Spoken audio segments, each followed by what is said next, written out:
All right. Shalom, Akyam. Shalom.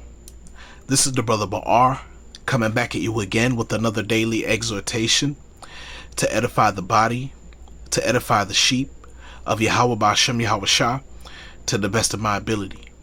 And before I start, I want to give all praises, honor, and glory to Yahweh Ba'ashem Yahweh Shah Ba'ashem Rakah Quadash. I like to give double honors to the elders and apostles of Great Millstone. I like to give salutations to the Akyam preaching the gospel across the four corners of the earth in truth and in sincerity. Shalom Akyam. Shalom. Once again, I'm back with another daily exhortation. And this one's going to be more of a quick hitter. But I want to start off with this precept here. Alright, this is Sirach 21, verse 8. And it says, He that buildeth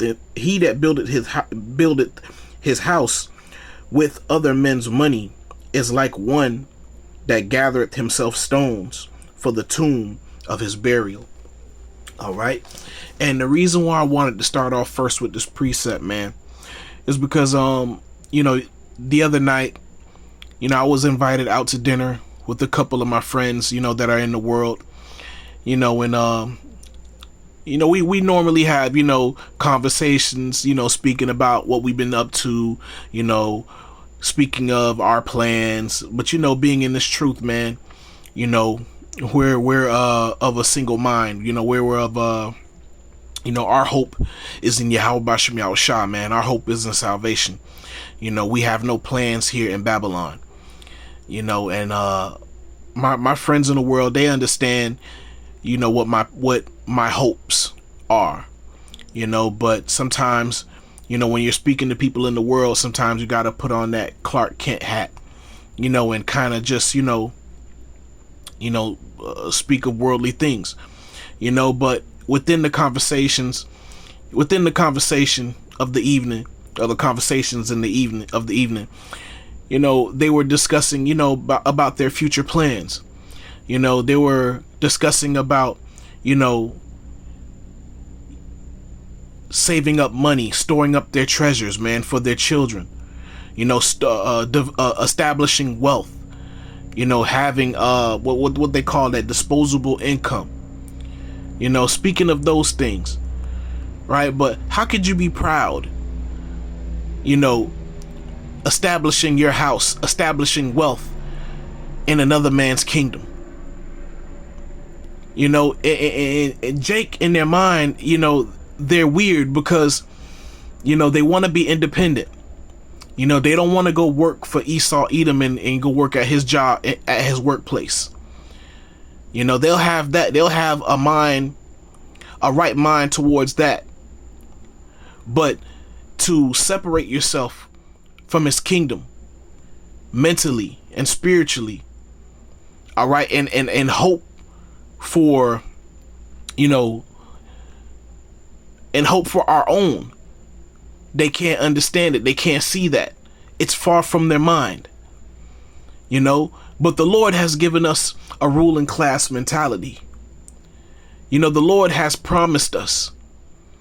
All right. The Lord said that we are to be the head and not the tail, that we are to be above only. All right.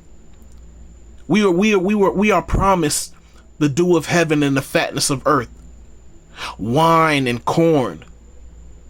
We were promised an everlasting kingdom, an everlasting covenant. Why would I want another man's possessions? Why would I be proud of having riches in another man's kingdom, where I'm gonna have to wake up the next day and still serve this nigga, and still serve Esau Edom, the so-called white man? The Lord has given us the gift of faith, has brought us back unto remembrance of who we are, where we came from, and where we're going. The Lord has brought us back into the remembrance of the great things that he has done unto us and done for us. All right. The Lord has the power to raise us above far above our enemies, to give us riches far above our own imagination. Why would I want somebody else's? You know, we want what was promised unto us. All right. But those of our people that are in the world, you know, they're trying to establish their house with another man's money. But they're not thinking that, what are you going to do when his house falls? Because his house is divided right now. The so-called white man, Esau, Edom, his house is divided. His economic system could collapse at in any moment. The scripture says, store up your treasures in heaven. All right.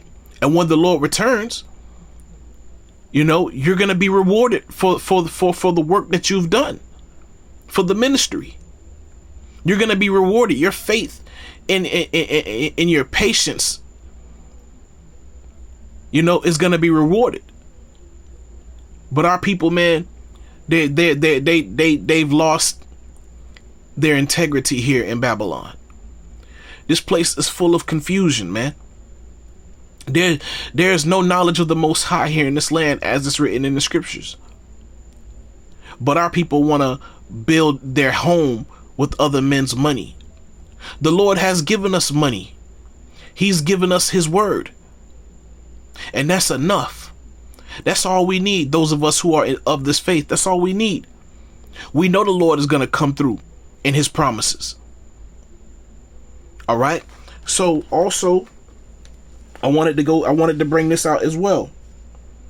All right. And it says Isaiah 5 verse 8, and it says, woe unto them that join house to house, that lay field to field, till there be no place, that they may be placed alone in the midst of the earth. All right. The scripture says, woe unto them that join house to house, that lay field to field. All right. We're not trying to build a house here in Babylon. Yes, the Lord is establishing. The Lord is building up the tabernacle of David here in our captivity. All right. But the Lord is getting ready to destroy Esau, Edom's kingdom. He's getting ready to destroy Esau, Edom, the so-called white man's house, and raise up the house of Jacob, man. Okay. By establishing the house of David. All right.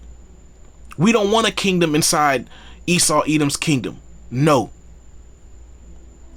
This town's not big enough for the both of us, as is said in the movies. All right. And that's one thing that gets me irritated about our people, man. You know, I admire the drive. You know, I admire the forward thinking, but not here. You know, only if they would humble themselves and return unto the Lord, they would get the understanding of these things. You know, our people don't understand the power of having resources and the wealth it can bring. You know, the understanding of owning land and having the understanding of minerals, having the understanding of the elements. How much wealth and riches that can bring unto you. We're not gonna have US dollars in the kingdom. I'm not satisfied, you know,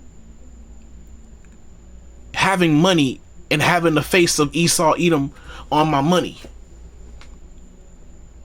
I hope for greater things. Gold coins with our image on it, with our image on the money. You know, but just things like that, man. You know, it's just a thought that was on my mind. You know, you can't serve two masters. As the scripture says, either you're going to hate the one and love the other. Roughly paraphrasing. All right. But the Lord is coming. The Lord is coming to separate us, man. All right. The Lord is not coming back to establish a kingdom within this kingdom. No. You know, our people don't understand, man. The Lord is going to rule with the rod of iron. He is going to establish the kingdom here on the earth, as the Lord's prayer says. Our Father who art in heaven, hallowed be thy name. Thy kingdom come, thy will be done on earth as it is in heaven. The scripture also says, let everything be done decently and in order. All right. So there's not going to be any two houses here. All right. The Lord is preparing us, for the kingdom, because the kingdom of heaven is at hand. There will be no dual rulerships. Only one house, one power, one body. And we look forward for those riches that are promised unto us. Once again, this is a quick hitter. I just wanted to bring out a few precepts, because it was on my mind. And Lord willing, I'll speak upon it further in other videos. All right. But I hope y'all were edified. And I want to give all praises, honor, and glory to Yahweh, Bahasham, Yahweh Shah, Bahasham, Rakah, Kodash. I'd like to give double honors to the elders and apostles of Great Millstone. I'd like to give salutations to the Akim preaching the gospel across the four corners of the earth in truth and in sincerity. Shalom, Akim. Shalom.